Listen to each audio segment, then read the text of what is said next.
আসসালামু আলাইকুম আপু ভাইয়া, শুভ সকাল। বেগুন কেন আছেন? আশা করি তো বেগুন বহুত বহুত বেশি ভালো আছেন। আলহামদুলিল্লাহ আমিও বহুত বেশি ভালো আছি। এই যে মোমো কিভাবে বানাই এনে অনরাল্লাহ শেয়ার করগম। আর বাচ্চারা আসলে মোমো মানে জাল নাস্তা একটু বেশি পছন্দ করে, যার কারণে এক এক দিন এক এক রকমের নাস্তার আইটেম বানাবার চেষ্টা করি আর কি। যাই হোক, প্রথমত ওনারা দেখতে লাগিও নাই মাংসর কিমাই মানে মুরগির আড্ডি ছাড়া যে বুকর মাংস তাহে মাংস লইলাম। তারপর মাংস সুন্দর করে পরিষ্কার করি দুই একান ছুরির সাহায্যে একদম কিমা বানা ফেলি। ওনারা চাইলে ব্লেন্ডও করে ফেলাইতে পারিবেন। ব্লেন্ড করলে একটু পানি দন করা আর কি, যার কারণে আতম ভালো না লাগে। এভাবে ছুরি দি গড়ি আর কি।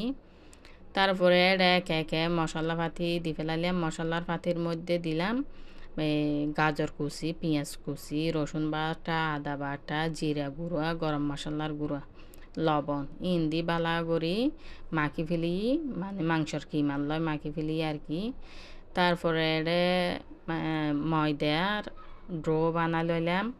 ময়দার ডো মধ্যে দিলাম সামান্য সয়াবিন তেল দি, নর্মাল পানি দি, লবণ দি, সামান্য চিনি দি, নর্মাল পানি দিয়ে সুন্দর মানে ময়দার ডো বানা লইয়ে আর কি।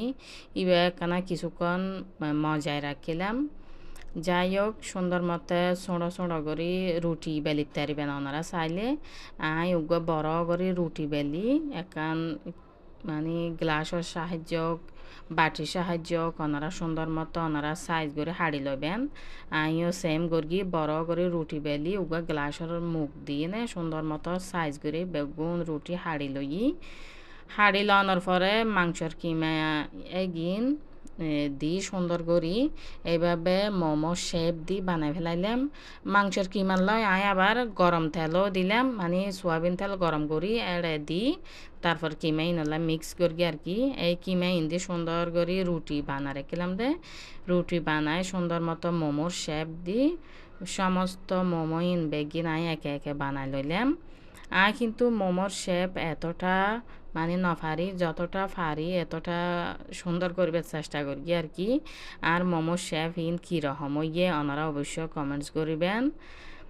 এই যে সুন্দর মতো একান ফ্রাই প্যানের মধ্যে মানে বাফে দিয়ে ফেলাইলাম। ফ্রাই প্যানের মধ্যে প্রথমে তেল ব্রাশ করি, তারপরে একে একে মোমো দিয়ে সুন্দর মতো